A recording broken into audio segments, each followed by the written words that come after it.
হাসরের ময়দানে কোন ইমামের নাম ধরে ডাকা হবে? ইমাম হুদা, যারা সুপথপ্রাপ্ত ইমামের দুনিয়াতে অনুসরণকারী তাদেরকে বলা হবে, ইমাম আবু হানিফার অনুসারীরা তোমাদের ইমামের পতাকা তলে সমবেত হও। ইমাম শাফির অনুসারীরা, ইমাম মালিকের অনুসারীরা, ইমাম আহমদের অনুসারীরা, আপনারা বলেন সাইর ইমাম কি গোমরা ছিলেন না হেদায়েত প্রাপ্ত ছিলেন? সাইর ইমাম কি গোমরা ছিলেন না হেদায়েত প্রাপ্ত ছিলেন? হেদায়েত প্রাপ্ত ছিলেন। তাহলে হযরতে আব্দুল্লাহ ইবনে আব্বাস বলে, হাসরের ময়দানে আপনারে আমারে আমাদের সুপার হুজুরকে আমাদেরকে ডাকা হবে। আমার আল্লাহ বলে, ইয়াউমা নাদউ কুল্লা উনাসিন বিইমামিহিম, আপনারে আমারে ডাকা হবে হেদায়েতপ্রাপ্ত ইমামের নাম ধরে। আবার কাউকে ডাকা হবে ওয়া ইমামুদ দালালাতিন, আবার কাউরে গোমরা ইমামের নাম ধরে ডাকা হবে। কথিত লামাযাবি ইবনে তাইমিয়ার অনুসারীরা, ইমাম ইবনে তাইমিয়ার যারা ইমাম মানছ, কথিত মুহাম্মদ বিন আব্দুল ওয়াহাব নজদির অনুসারী তারে যারা ইমাম মানছ, কথিত শিয়া ইমামরা যারা ইমাম মানছ, তোমরা তোমাদের ইমামের সাথে পতাকা তলে সমবেত হও। তোমাদের ইমামের যেই দশা এখন তোমাদেরও হবে সেই দশা। এই কথা ঘোষণা কার? আল্লাহ। জোরে বলেন, এই ঘোষণা কার? সূরা বনী ইসরাঈল আয়াত নাম্বার 71, 71 নম্বর আয়াত। এবার আমি আরেকটা আয়াত বলছি, সূরা নাহল আয়াত নাম্বার 43, সূরা আন-নাহল আয়াত নাম্বার 43, 43। আমার আল্লাহ আপনাদেরকে বলছে, এ বাবা, আপনি ভ্যান চালক, আপনি সবজি বিক্রেতা, আপনি ফার্মেসির দোকান দিয়েছেন, ওষুধ বিক্রি করেন, আপনার পক্ষে জরুরি দিনের গুরুত্বপূর্ণ মাসালা গবেষণা করে বের করা আপনার পক্ষে কি সম্ভব? বলেন না কেন সম্ভব? তালাকের মাসালা, জটিল জটিল মাসালা। আরে আপনার কাম হলো সবজি বিক্রেতা, সবজি বিক্রি করা, কোন সবজিটা ভালো, কোন জায়গা থেকে কোন দামে আনা যাবে, বিক্রি করা যাবে, এটা হলো আপনার কাজ। আপনি ধান কিভাবে চাষ করলে ফল বেশি হবে, ফলন বেশি ভালো হবে, এটা হইলো আপনি বুঝবেন। তা আপনি লক্ষ লক্ষ হাদিস গবেষণা করে, কোরআন তদন্ত করে কোনটা সঠিক রায় এটা বের করা, বাবা আপনি সাধারণ মানুষের পক্ষে আপনার দ্বারা সম্ভব নয়। তবে আপনার একটা কাজ আছে, আপনার একটা দায়িত্ব আছে। দায়িত্বটা কি?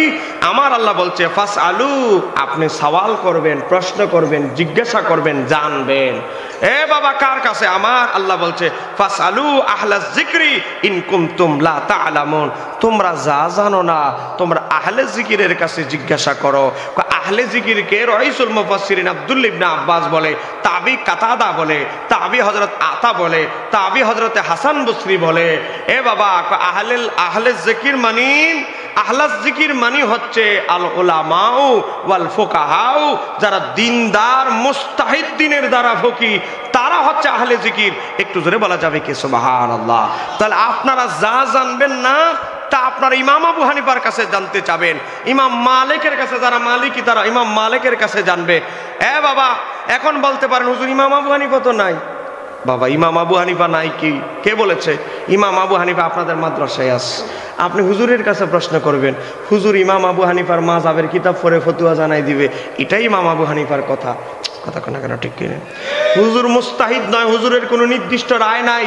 হুজুর ফতোয়া স্বামী থেকে পড়ে ফতোয়া শোনাই দিবে, ফতোয়া কাজী খান থেকে শোনাই দিবে, ফতোয়া হিন্দি আলমগিরি থেকে শোনাই দিবে। বাবা তো হুজুর যে কিতাবগুলো থেকে শোনাইলো সেখানে ইমাম আবু হানিফার সিদ্ধান্তটা লেখা আছে, হুজুর শুধু পয়রা আপনাদেরকে শোনাই দিবে। ইজতিহাদ ইমাম আবু হানিফা আমাদের বড় বড় ইমামরা করে গেছে, আমরা শুধু পয়রা পয়রা শোনাই দেই রায়। কথা কোনা কেন ঠিক কিনা? তো ইমাম আবু হানিফা আপনাদের এলাকায়ও আছে, তবে কিভাবে আছে? প্রকাশ্যে নয়, অপ্রকাশ্যে। কিন্তু ইমাম আবু হানিফা আপনাদের মাদ্রাসায় আছে, উনার সিদ্ধান্ত। ইমাম আবু হানিফা কিতাব আপনাদের ঘরে আছে, কুদুরি পড়ায় আপনাদের, আমাদের সুপার হুজুর কুদুরির ভিতরে আছে, ফাজিলে পড়া হেদায়া, হেদায়ার ভিতরে ইমাম আবু হানিফা আছে। বাবা ইমাম আবু হানিফা আমাদেরকে গবেষণা করে, লক্ষ লক্ষ হাদিস গবেষণা করে আমাদেরকে সহজ করে দিল। কিন্তু আজকে কিছু কুলাঙ্গার বাটপার বের হয়েছে, তারা আজকে ইমাম আবু হানিফাকে মানতে নারাজ। মোল্লা, তোমার মোল্লা কি জানে? এ বাবা, তোমার মোল্লা কয়জন সাহাবী থেকে হাদিস শিক্ষা গ্রহণ করেছে? ইমাম আবু হানিফার ব্যাপারে ইমাম ইবনু কাসির, তার কিতাবের নাম আল বিদায়া ওয়ান নিহায়া, ইমাম ইবনু কাসিরের লেখা। ইমাম ইবনু কাসির এখানে 8 নম্বর খণ্ডে লিখেছে, ইমাম আবু হানিফা 17 জন সাহাবীর সাক্ষাৎ লাভ করেছেন। একটু জোরে বলেন না সুবহানাল্লাহ। নবীর কয়জন সাহাবী দেখছে? বলেন না কয়জন? 17 জন সাহাবী দেখেছেন আমার নবীর। তাহলে ইমাম আবু হানিফাকে আমাদের চেয়ে কম জানে না? অনেক গুণ বেশি জানে। আমার নবীর অনুসারীর সংখ্যা যখন বাড়তে লাগলো, এ বাবা, চতুর্দিকে বিভিন্ন দেশের প্রান্তে, পৃথিবীর বিভিন্ন প্রান্তে নবীর যুগে যখন মুসলমান হতে লাগলো, ইয়ামান দেশের মানুষ দলে দলে মুসলমান হতে লাগলো। আমার নবীর দরবারে হযরতে মুআয ইবনে জাবাল রাদিয়াল্লাহু তাআলার নাম এসেছে। কিভাবে এসেছে দেখেন। ইয়ামান দেশের মানুষ এসে বলতে লাগলো, ইয়া রাসূলুল্লাহ, আমরা ইয়ামান দেশের মানুষ, হাজার হাজার মানুষ ইয়ামান দেশে মুসলমান হচ্ছে। এখন আপনি যদি আপনার একজন জ্ঞানী সাহাবী দেন, মুফতি ফকিহ, আপনি যদি আমাদের দেশে একজন বড় আলেম পাঠান, সে আমাদের দেশে বিভিন্ন মাসালা মাসাইলের ফতোয়া দিবে, শিক্ষা দিবে, আমরা তাকে ফলো করব। ইয়া রাসূলুল্লাহ, আপনার সাহাবীদের মধ্য থেকে একজন জ্ঞানী সাহাবী দেন। আমার নবী চিন্তা ভাবনা করে একজনকে বাছাই করলেন। বলেন না কয়জন? একটু আওয়াজটা দিয়েন, বলেন না কয়জন বাছাই করলেন? একজন। সে ব্যক্তির নাম হচ্ছে হযরতে মুআয ইবনে জাবাল। আমি শুরুতে বলছি, একটা ভুয়া কথা বললে সুবার হুজুর। তো মুআয ইবনে জাবালকে আমার নবী মনে মনে চয়েস করছে, ইয়ামানে পাঠাবে। তো আমার নবী মুআয ইবনে জাবালকে ডাকলেন, এ মুআয। মুআয ইবনে জাবাল আসল। আমার নবী মুআয ইবনে জাবাল রাদিয়াল্লাহু তাআলাকে বললেন, মুআয, আমি তোমাকে ইয়ামান দেশে পাঠাবো। ও মুআয ইবনে জাবাল, তোমারে আমি ইয়ামান দেশে পাঠাবো, কিন্তু ইয়ামান দেশে শ্রমিক আসবে, ঘোড়া চালক আসবে, বকরি চড়ায় রাখাল সে আসবে, কত রকমের হাবিজাবি মানুষ তোমার কাছে মাসালা জানতে আসবে, সবাই কিন্তু এক না। তো তুমি যখন মানুষ তোমার কাছে যখন আসবে, তুমি কিভাবে রায় দিবা, কিভাবে ফয়সালা করবা? এ মুআয ইবনে জাবাল, তুমি কিভাবে মানুষকে ফয়সালা শোনাইবা? মুআয ইবনে জাবাল বললেন, আকদি, আমি ফয়সালা করব বি কিতাবিল্লাহ, আল্লাহর কিতাব থেকে, মানে কোরআন দিয়ে ফয়সালা করব। একটু জোরে বলেন না সুবহানাল্লাহ। মুআয ইবনে জাবাল এই কথা বলার পর আমার নবী বললেন, ফা ইন লাম তাজিদ ফি কিতাবিল্লাহি, ও মুআয ইবনে জাবাল, এমন একটা মাসালা তোমার কাছে জানতে চাইলো যেই বিষয়ে কোরআনুল কারীমে আল্লাহর কিতাবে কিছু উল্লেখ নাই, এমন মাসালা যখন তোমার কাছে জিজ্ঞাসা করবে, ও মুআয ইবনে জাবাল, তখন তুমি কি দিয়া ফয়সালা করবা? এই বিষয়ে কোরআনে স্পষ্ট কিছু উল্লেখ নাই, পক্ষেও বলে নাই, বিপক্ষেও বলে নাই, করতেও বলে নাই, নিষেধও করে নাই, এমন মাসালা চলে আসলো। এ মুআয, তো তখন তুমি কি করবা? বলেন, আমার নবী যদি কারো ইন্টারভিউ নেয়, ব্যাপারটা কি এত সহজ না অনেক কঠিন? বলেন না, সহজ না কঠিন? আরে বাবা, রহমাতুল লিল আলামিন, জ্ঞানের ভান্ডার শহর, তিনি যদি ইন্টারভিউ নেয়, আরে বাবা, ইন্টারভিউ পাস করা কি এত সহজ ব্যাপার? আমার নবী ইন্টারভিউ নিতেছে, বুঝেন না, ভর্তি পরীক্ষার ইন্টারভিউ নিতেছে, চাকরি দেওয়ার পরীক্ষা, নিয়োগ পরীক্ষা নিচ্ছে আমার নবী মুআয ইবনে জাবাল থেকে। তা আমার নবী বলে, এমন মাসালা তোমারে জিজ্ঞাসা করলো যে বিষয়ে কোরআনে স্পষ্ট পক্ষেও বলে নাই, বিপক্ষেও বলে নাই, কোরআনে উল্লেখ নাই, তখন তুমি কি করবা? হযরতে মুআয ইবনে জাবাল বললেন, ইয়া রাসূলুল্লাহ, তখন আবি ফাবি সুন্নতি রাসূলিল্লাহি সাল্লাল্লাহু আলাইহি সাল্লাম, তখন আমি আপনার সুন্নাহ থেকে ফয়সালা করব, দেখব আমার নবী এই মাসালার পক্ষে বলেছেন নাকি বিপক্ষে বলেছেন, আমার নবী এই বিষয়ে কি আমল করতেন আমি দেখব, গবেষণা করব, চিন্তা করব আমার নবী কি করতেন, এই বিষয়ে কি ফয়সালা দিতেন, কি বলেছেন, অথবা আমলটা নবী কিভাবে করত, এটা দেখে আমি রায় দিয়ে দিব, আমার কোনো টেনশন নাই। একটু জোরে বলেন না সুবহানাল্লাহ। দুইটা উত্তর দিল। কিভাবে ফয়সালা করবে? আল্লাহর কিতাব, আল্লাহর কিতাবে না থাকলে আপনার সুন্নাহ থেকে। 2 নাম্বার পয়েন্ট গেল। 3 নাম্বার, এবার ধরছে আমার নবী কঠিন ভাবে। আমার নবী তারপরে বললেন, ফাইন লাম তাজিদ ফি সুন্নতি রাসূলিল্লাহি সাল্লাল্লাহু আলাইহি ওয়াসাল্লাম ওয়ালা ফি কিতাবিল্লাহি, তুমি যদি দেখো এমন কোন মাসালা তোমার কাছে জিজ্ঞাসা করলো যেই ব্যাপারে কোরআনেও পক্ষেও বলে নাই, বিপক্ষেও বলে নাই, আমি নবীর সুন্নাহের পক্ষেও নাই, বিপক্ষেও নাই, এমন মাসালা চলে আসলো যে বিষয়ে আমি কিছু বলিও না, পক্ষেও না বিপক্ষেও না, অথবা আমার জীবন আদর্শ সেই ব্যাপারে কোনো বক্তব্য নাই, আমার নিজের কোনো আমল নাই, তখন তুমি কিভাবে রায় দিবা, ফয়সালা করবা? বলেন এখনের প্রশ্নটা কি সহজ না কঠিন? বলেন না সহজ না কঠিন? এবার মুআয ইবনে জাবাল কি উত্তর দিলেন? হযরত মুআয ইবনে জাবাল এবার বললেন, তখন আমি একটা কাজ করব, আরেকটা রাস্তা আমার এখনো খোলা আছে। কয় কি করবা? কয় আমার নবীর প্রশ্নের জবাবে মুআয ইবনে জাবাল বলে, তখন আমি আস্তাহিদুর রাই, তখন আমি আমার এই জ্ঞান দিয়ে ইজতিহাদ করব, কোরআন আর সুন্নাহ দুইটাকে সামনে রেখে আমি গবেষণা করব, তল্লাশি করব, তল্লাশি করে কোরআন আর সুন্নাহ দুইটাকে সামনে রেখে আমি ইজতিহাদ করে গবেষণা করে রায় দিব। একটু জোরে বলেন না সুবহানাল্লাহ। বাবা, যারা ইজতিহাদ করে তাদেরকে বলা হয় মুজতাহিদ, ইসমে ফাইল। যারা ইজতিহাদ করে তাদেরকে বলা হয় মুজতাহিদ। মুজতাহিদদের মত গবেষণার উপরে আমল করার নামই হলো মাযহাব। একটু জোরে কর না মারহাবা। তাহলে এখন আপনারা বলেন, আমার নবীর সাহাবী বলতেছে আমি ইজতিহাদ করব। এবার দেখেন আমার নবী কি খুশি হলেন না কষ্ট পাইলেন? এবার দেখেন আমার নবী এই কথা শোনার পরে মুআয ইবনে জাবালের প্রতি এত বেশি খুশি হলেন, ফাদারাবা রাসূলুল্লাহ সাল্লাল্লাহু আলাইহি ওয়াসাল্লাম সাদরাহু, আমার নবী খুশির ঠেলায় খুশিতে আমার নবী বুকের উপর আঘাত করলেন। ঠিক আছে, মাঝে মাঝে খুশিতে ওস্তাদ ছাত্রদেরকে মাশাআল্লাহ ভালো রেজাল্ট করেছিস, সাইন করেছিস। আমার নবী খুশি হইয়া মুআয ইবনে জাবালের বুকের উপরে আঘাত করলেন। আমার নবী কি করলেন? ফাদারাবা, আঘাত করলেন। কার উপরে? রাসূলুল্লাহ সাল্লাল্লাহু আলাইহি ওয়াসাল্লাম, নবীজি কার উপরে? সাদরাহু, তার বুকের উপরে। এরপরে আমার নবী বলতে লাগলেন, আমার নবী শুকরিয়া আদায় করতে লাগলেন আল্লাহর দরবারে, আলহামদুলিল্লাহিল্লাযী ওয়াফাকা রাসূল। কয় আল্লাহ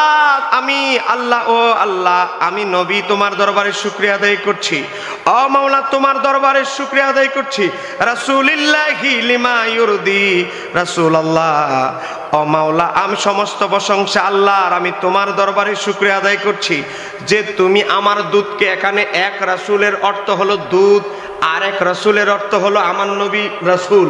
তো আমার নবী বলছে আল্লাহ তোমার দরবারে শুকরিয়া আদায় করছি, মাওলা তুমি আমার দুধকে, আমার প্রতিনিধিকে এমন জ্ঞান দান করেছো যার উপরে আমি রাসূলুল্লাহ সন্তুষ্ট, তুমি রব, তুমি মাওলাও সন্তুষ্ট। একটু জোরে বলেন আল্লাহু আকবার। ইজতিহাদ করার কারণে আমার নবী খুশি, আল্লাহও খুশি।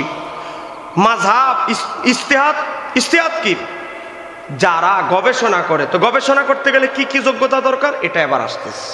তো যারা মুজতাহিদ তাদের কাজ হলো ইজতিহাদ করা, আর মুজতাহিদদের গবেষণা করে একটা সিদ্ধান্তে যখন উপনীত হয় ওই সিদ্ধান্তের উপরে আমল করার নাম হলো মাযহাব। এই হাদিস এসেছে আবু দাউদের 3592 নম্বর হাদিস, কিচ্ছা বলি নাই কিন্তু, আবু দাউদের হাদিস 3592 নম্বর হাদিস। এবার আসেন, এ বাবা আপনি কারো মাযহাবের অনুসরণ প্রয়োজন হবে না, আপনি নিজে নিজেই কোরআন হাদিসের উপর আমল করতে পারবেন, তবে আপনি মুজতাহিদ হতে হবে। আপনি যদি নিজেই মুজতাহিদ হন তাহলে আর কারো মাযহাবের অনুসরণ অপরিহার্য নয়। কিন্তু আপনি মুজতাহিদ কিনা এবার আপনি দেখেন। মুজতাহিদ হতে হলে 40টা শর্ত, হ্যাঁ বলেন না কয়টা শর্ত? বলেন কয়টা? আমার কথা নয়, আল্লামা শাহ ওলিউল্লাহ মুহাদ্দিস দেহলভী কিতাবের নাম আল ইনসাফ, সেখানে উল্লেখ করেছে। এ বাবা মুজতাহিদ হতে হলে 1 নাম্বার শর্ত হচ্ছে, সবগুলো তো বলতে পারবো না, সময় নাই, গুরুত্বপূর্ণগুলো বলছি। 1 নাম্বার শর্ত হচ্ছে আপনি কারো মাযহাবের অনুসরণ প্রয়োজন হবে না, নিজেই যদি মুজতাহিদ হয়ে ও যোগ্যতা অর্জন করতে পারেন। তো এখন আপনি মুজতাহিদ হওয়ার যোগ্যতা অর্জন করতে পারলেন কি পারলেন না, এখন শর্তগুলো শুনলেই বুঝতে পারবেন। 1 নাম্বার শর্ত, মুত্তাকি হতে হবে, আল্লাহ বিরু। এ বাবা ফাসেক মুজতাহিদ হতে পারে না, কবিরা গুনাহ তো দূরের কথা, সগীরা গুনাহগুলো থেকে বেঁচে থাকতে হবে, এমন তাকওয়াবান হতে হবে। এ বাবা ইমাম আবু হানিফা মুজতাহিদ। ও কেমন মুজতাহিদ? তিনি আল্লাহর ভয়ে নামাজের ভিতরে কেঁদে দিতেন। এ বাবা যখন কেরাত তেলাওয়াত করতে থাকতেন ইমাম আবু হানিফা, কণ্ঠে থেকে এমন আওয়াজ আসতো, পানির পিপাসায় আমাদের মাঝে মাঝে ডেকর আসে।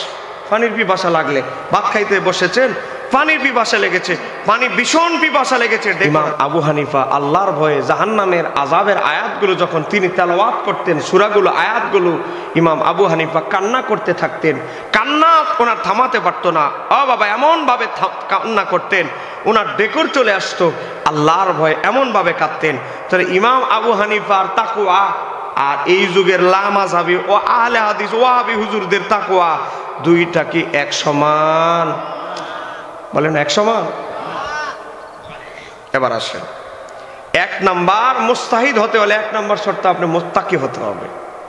পয়সা পকেটে দিলে ফতুয়া একরকম, দলের জন্য ফতুয়া একরকম।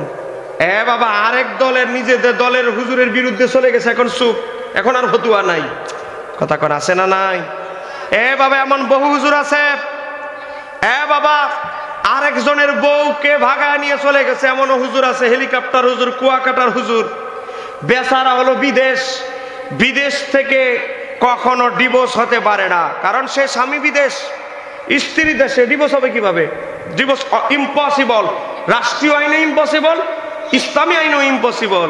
বেচারা হলো বিদেশ, বেচারার ছেলেরে পড়তে দিছে মাদ্রাসায়, বেচারার মারে ভাগায় নিয়ে গেছে গা ওই কুয়াকাটার হুজুর। কিন্তু দেখবেন এত বড় আকাম করেছে, বাচ্চাও দুইটা ফুটে এলেছে, কিন্তু আমাদের ওয়াহাবি ভাইয়েরা কিছু বলবে না। কারণ নিজেদের হুজুর তো, দুর্নাম বের হইলে তো দুর্গন্ধ ছড়িয়ে যাবে। অথচ এটা হলো শরীয়ত বিরোধী একটা কাজ করলো, এটা বলবে না। কারণ এই হুজুর তো স্বজনপ্রীতি হুজুর, দল পূজারী, দলের পূজায় মত্ত হয়ে আছে। কিন্তু একজন নির্ভরযোগ্য আলেম হতে হলে, মুস্তাহিদ হতে হলে আপনাকে হতে হবে এক নাম্বার আগে মুত্তাকি। নাম্বার দুই, ইমাম মালিকের মতে একটা আরবি শব্দের কম পক্ষে 40টা অর্থ জানতে হবে। বলেন বলেন কয়টা? একটা আরবি শব্দের 40টা অর্থ জানতে হবে। মিয়া, আপনার তো দুইটাই জানেন, একটাই জানেন না। অল্প কিছু ওয়ার্ড জানিয়ে বই রয়েছে, আবার বই পড়ে হে ও মুস্তাহিদ সেজে গেছে। ডাক্তারি ফার্মেসিতে ওষুধ বিক্রি করে, হে বলে আবার কি ইমাম আবু হানিফা, আবার ইমাম শাফি, ওনাদের আবার কি মানতে হবে? আরবি একটা শব্দ বললে কিছুই বলতে পারবে না, এটার অর্থ কি, মাজদার কি কি। এও বড় হুজুর সেজে গেছে, বড় ইমাম, ইমাম আবু হানিফার চেয়ে বড় ইমাম সেজে গেছে। তো যেই কথা বলতেছিলাম, ইমাম মালিকের মতে আরবি একটা শব্দের 40টারও বেশি অর্থ জানতে হবে। 3 নাম্বার, উলুমুল কোরআন সম্পর্কে জানতে হবে। আপনি যে মাসালা গবেষণা করে বাইর করবেন, কোরআনের উলুমুল কোরআন বিষয়ে জ্ঞান, কোন আয়াত না আছে, কোন আয়াত মানসুখ, কোন আয়াতের শানে নুজুল, কোন আয়াত দিয়ে ফরজ সাব্যস্ত হলো, কোন আয়াত দিয়ে মুস্তাহাব সাব্যস্তের জন্য এই আয়াতটা নাজিল হয়েছে, কোন আয়াতের কোন আহকাম, কোন আয়াত হরফে মুসাব্বাহাত, এই যে বলেন আওয়াজ করো না, বাইরে আওয়াজ করবে না ছেলেরা, কোন আয়াত এই কোন আয়াত কোন বিধানের জন্য নাজিল হয়েছে, কোন আয়াত দ্বারা হারাম সাব্যস্ত হয়, কোন আয়াত দ্বারা কি হুকুম সাব্যস্ত হয়, এই উলুমুল কোরআন বিষয়ক সমস্ত জ্ঞান অর্জন করতে হবে। 4 নাম্বার, উলুমুল হাদিস সম্পর্কে জানতে হবে, হাদিসের ত্রুটি বিচ্যুতি সম্পর্কে জানতে হবে, কোন হাদিস সহিহ, কোন হাদিস জয়ীফ, কোন হাদিস জাল, কোন হাদিস হাসান, সব জানতে হবে। না হলে তো আপনি জাল হাদিস দিয়ে মাঝে মাঝে দলিল দিয়ে নেবেন না বুঝার কারণে। এজন্য হাদিসের সনদ সম্পর্কে, হাদিসের ত্রুটি বিচ্যুতি সম্পর্কে যত প্রকার জ্ঞান আছে সব আপনার অর্জন করতে হবে। এই বেচারা হাদিসের কিতাবের নামই জানে না ভালো করে, 86 তার 6টার বাইরে আর কোনো কিতাবের নাম জানে না, সেও সেজে গেছে মুস্তাহিদ, বড় ইমাম। আর ইমাম আবু হানিফা কি ইমাম? হাতে ওষুধ বিক্রি করে, হ্যাঁ বড় ইমাম সেজে গেছে। তারপরে এবার আসেন 5 নাম্বার, বিধিবিধান সম্পর্কিত বিষয়ের হাফেজ হতে হবে। মানে হালাল হারাম সম্পর্কিত যত আয়াত আছে এগুলোর মুখস্থ আপনার কণ্ঠস্থ থাকতে হবে। আহকাম সংক্রান্ত যত হাদিস আছে এগুলোর হাফেজ আপনি হতে হবে। লক্ষ লক্ষ হাদিস, এই হাদিসগুলো আপনার সিনায় মুখস্থ থাকতে হবে।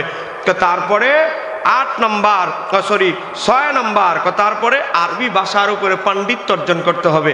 এটার সাথে অনেকগুলো জ্ঞান, মান্তেক, বালাগাত থেকে শুরু করে, নাহু, সরফ থেকে শুরু করে বহু আরবি ভাষার সাথে সংশ্লিষ্ট যত জ্ঞান আছে এগুলো আপনার অর্জন করতে হবে। তারপরে 7 নম্বর সাহাবাই কেরামদের মাঝে মধ্যকার মতভেদ ইখতিলাফ সংক্রান্ত আপনার জানতে হবে। আপনি খালি এক সাহাবীর ফতুয়া হইয়া খালি মত পাইয়া খালি লাফাইলে হবে না, দেখতে হবে আবার আরেক সাহাবী আরেকটা ফতুয়া দিয়েছেন, আরেকটার উপর আমল করতেন। অতএব এইগুলোর প্রতি খেয়াল রাখতে হবে। সাহাবাই কেরামদের আমলের উপরে এই একটা মাসালার ব্যাপারে সাহাবীদের কার কত মত, কোন সাহাবীর কি আমল, এগুলো তার গবেষণা করতে হবে, গবেষণা তার জানা থাকতে হবে।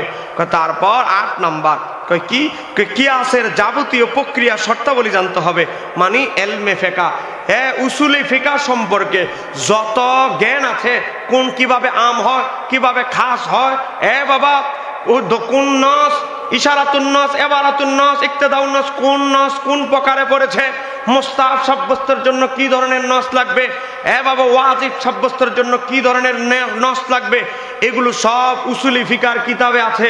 তা আপনি আগে মুফতি হতে হলে, মুস্তাহিদ ফকি হতে হলে এই উসুলি ফিকার জ্ঞান সম্পর্কে জানতে হবে, উসুলে বাজদাবি পড়তে হবে, খালি উসুলে শাসি ফিরে বসে থাকলে হবে না, উচ্চতের জ্ঞান অর্জন করতে হবে।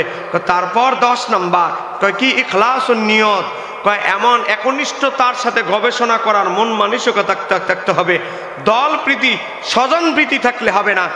বাবা ফতুয়া দিয়েছে একটু আগে তালাক হয়ে গেছে, তোমার বউ নাই তালাক, বান্ডেল একটা যখন পকেটে দিছে, না এখনো জুইলা আছে, তোমার বউ এখনো জুদা হয় নাই, আছে একটা ব্যবস্থা করে দেওয়া যাবে। পকেটে বুঝেন না, বান্ডেল একটা ঢুকে গেছে, একটু আগে বলেছে তালাক হয়ে গেছে, এখন কয় তালাক হয় নাই। এরকম বন্ড মুফতি আছে না নাই? কথা কোন আছে না নাই? বাবা আজকে ভণ্ড মুফতি, ভণ্ড পিছনে নাম লেখছে আজহারি, ফতুয়া দিয়ে দিয়েছে আমার নবী কাউবয়, রাখাল, একটু জোরে কোন নাউজুবিল্লাহ। আবার নবীকে রাখাল প্রমাণের জন্য বেচারা যখন গণ আন্দোলন শুরু হয়েছে, আবার নবীরে রাখাল প্রমাণের অপচেষ্টা করলো, আবার বিভিন্ন ভিডিও এনে কাটতে ছাড়লো। বাবা আজকে নবীকে কাউবয় বলল, রাখাল বলল, কিন্তু আজকে তাদের দলের বক্তারা চুপ নীরব, তাদের দলের বড় আমির নীরব। আজকে নবীর সম্মানের চাইতে আজকে তাদের দলের লোকেরা কাউবয় হুজুররে কিভাবে বাঁচানো যায় এই তৎপরতায় ব্যস্ত, কিন্তু এটা চিন্তা করলো না আমার দলের হুজুর হোক, সে আমার নবীর সামনে বেয়াদবি করেছে, তাকে কোনো ছাড় দেওয়ার কোনো সুযোগ নাই। এই কথা কেন কেন ঠিক কিনা? ওই যে স্বজন প্রীতি, যারা স্বজন প্রীতি করে তারা কখন আলেম হতে পারে না।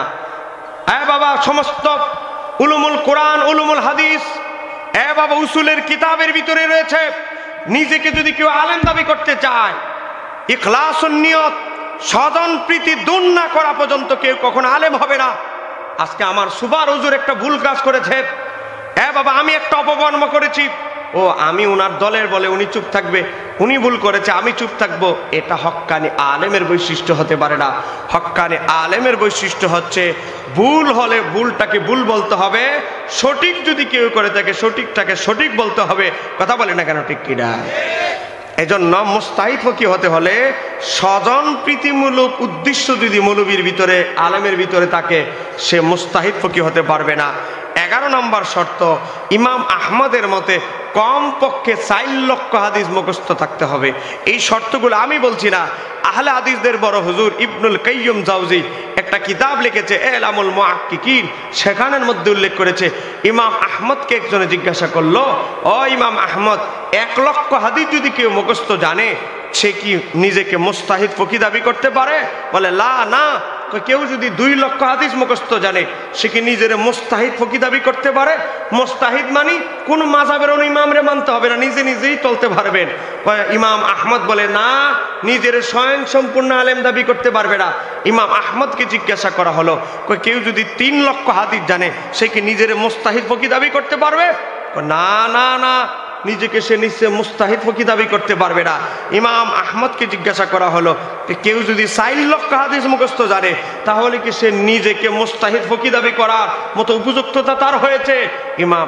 ইমাম আহমদ বলে, এখন মোটামুটি ভালো লেভেলের একটা ফকি হওয়ার পর্যায়ে গিয়েছে। একটু জোরে বলেন না সুবহানাল্লাহ। এখন আপনারা বলেন, গোটা বিশ্বে 1 লাখ হাদিস জানে এমন আলিমই নাই। যদিও বলা হয় মিশর আজহার বিশ্ববিদ্যালয়ের সবচেয়ে বড় মুহাদ্দিস যিনি ছিলেন ডক্টর ওমর হাশেম 1 লক্ষ হাদিসের হাফেজ, কিন্তু তিনি নিজেকে বলে না।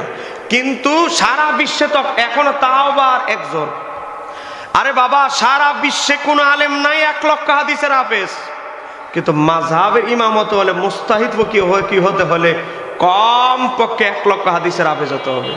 তাহলে আজকে যারা বলে আমাদের ইমাম আবু হানিফার অনুসরণ দরকার নাই, আরে বেটা আমি কি কম ইমাম নেই, আমি তো বড় ইমাম, তাহলে তাদের মতো বড় মিথ্যাবাদী আর পৃথিবীতে কেউ আছে?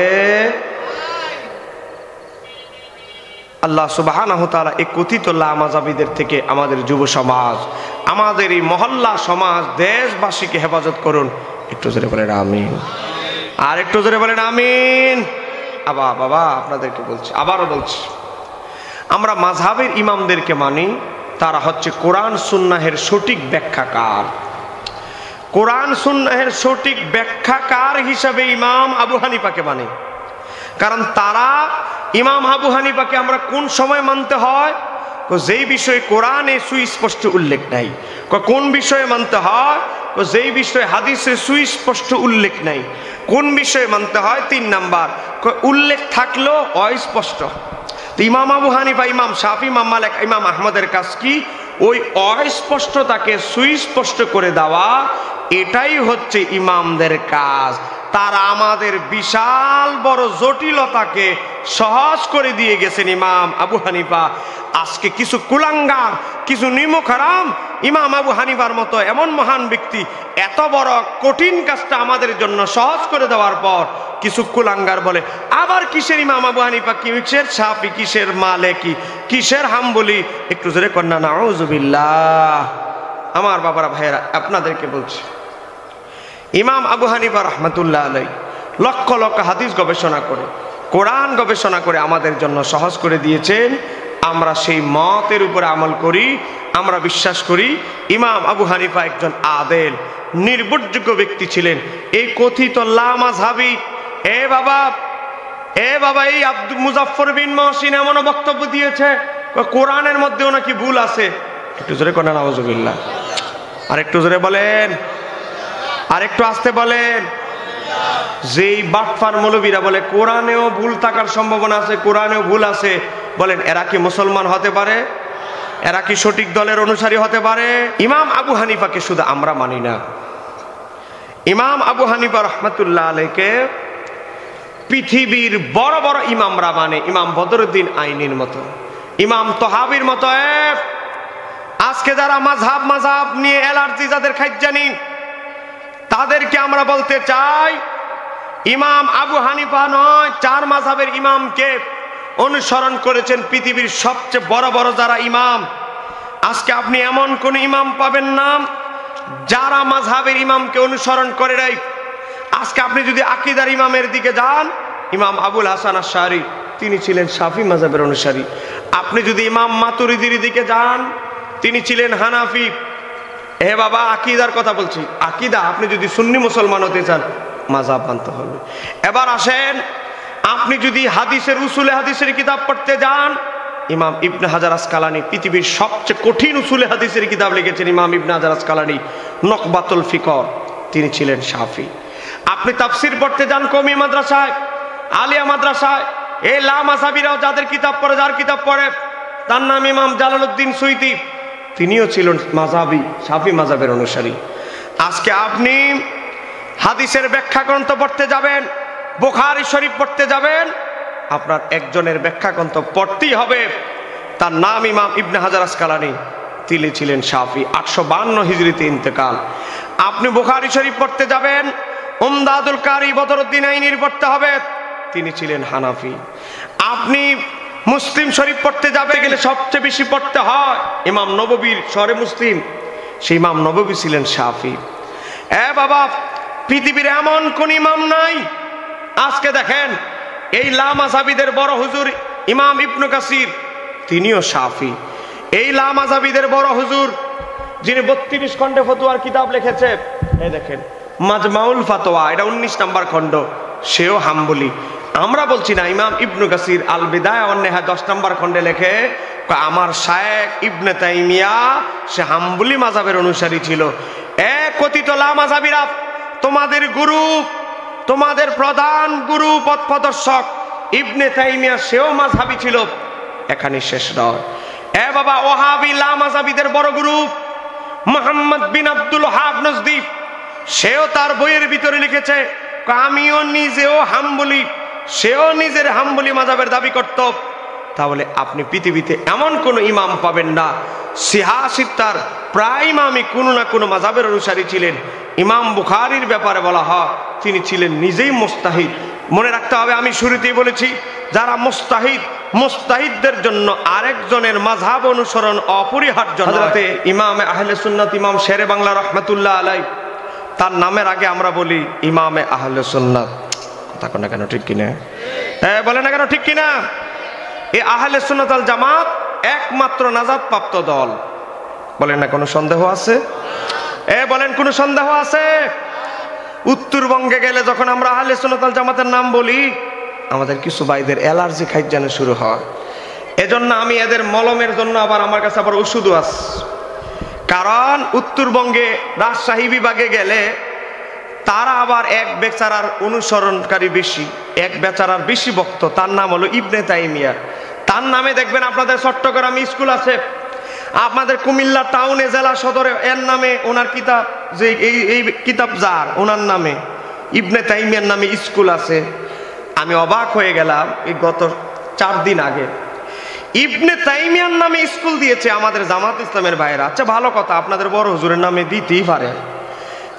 ইবনে তাইমিয়ার নামে স্কুল দিয়েছে, কিন্তু ব্যান্ডের গান, উদ্বোধনী বাৎসরিক অনুষ্ঠানে তারা বাবা বড় বড় শিল্পী দাওয়াত দিয়ে তারা গানের আয়োজন করেছে। একটু জোরে কন্যা নাউজুবিল্লাহ। আসলে ইমাম যেমন অনুসারী তেমন। কথা কন্যা কেন ঠিক কিনা? এদের ইমাম তো ফতুয়া দিয়েছে আল্লাহর হাবিবের রওজা জিয়ারতের উদ্দেশ্য সফর করা হারাম, শিরিক। জোরে কন্যা নাউজুবিল্লাহ। আর আমরা বলছি না, আল্লামা মোল্লা আলী কারি শরহি শিফায় উল্লেখ করেছে, ইমাম তকিউদ্দিন সুবকি একটা খণ্ডনে বই লিখে দিয়েছেন, শিফা ও শিকাম, একেবারে কত মোটা বই লিখে দিয়েছে ইবনে তাইমিয়ার খণ্ডনে। তো এদের বড় হুজুর যেই পথে ওনারা চলতেছে এখন সেই পথে। এদের বড় হুজুর 32 খণ্ডে একটা ফাতোয়ার কিতাব লিখেছে, নাম হলো মাজমাউল ফাতাওয়া। বাবা, এটা 19 নম্বর খণ্ড। মিডিয়ার ভাইরা নোট করে নিয়ে যান। আজকে যারা নিজেদেরকে আহলে হাদিস বলে, আহলে সুন্নাত ওয়াল জামাতের পরিচয় দিতে যাদের এত অ্যালার্জি খাইজানি, উনাদের বড় হুজুর ইবনে তাইমিয়া এই 32 খণ্ডের ফতুয়ার কিতাবের 19 নম্বর খণ্ড, এটা দামেস্কের ছাপা। এই বইয়ের 64 নম্বর পৃষ্ঠার ভিতরে ইবনে তাইমিয়া উল্লেখ করতেছে সূরা আল ইমরান আয়াত নাম্বার 106 এর ব্যাখ্যায়। কয় কি? কয় 106 নম্বর আয়াতে আল্লাহ কি বলেছেন? আমার আল্লাহ বলে, ইয়াউমা তাবিয়াদ্দু ওজুহুন, হাসরের ময়দান উম্মতে মুহাম্মাদের এক দলের চেহারা হবে শুভ্র নূরানি, যাদের চেহারা থেকে জ্যোতি ঝরবে। একটু জোরে বলেন না সুবহানাল্লাহ। 1 নাম্বার। নাম্বার 2, ওয়া তাসওয়াদ্দু ওজুহুন, আরেক দলের চেহারা হবে কালো। বাবা, আমাবস্যার রাত যেমন কালো, এর চেয়ে বেশি কালো হবে। তো এবার আসেন, কাদের চেহারা থেকে নূর চমকাবে, শুভ্র হবে, কাদের চেহারা বিশ্রী হবে, এটা ওনাদের বড় হুজুর তার ফতোয়ার কিতাবে কি লিখেছে দেখেন। কয়লা ইবনে আব্বাস, ইবনে তাইমিয়া তার ফতোয়ার কিতাবে উল্লেখ করতেছে, রাইসুল মুফাসসিরিন আব্দুল্লাহ ইবনে আব্বাস বলে, হাসরের ময়দানে যাদের চেহারা থেকে নূর চমকাবে সেই দলের নাম কি? ইবনে তাইমিয়া বলে, সেই দলের নাম হচ্ছে আহলুস সুন্নাহ ওয়াল জামাত।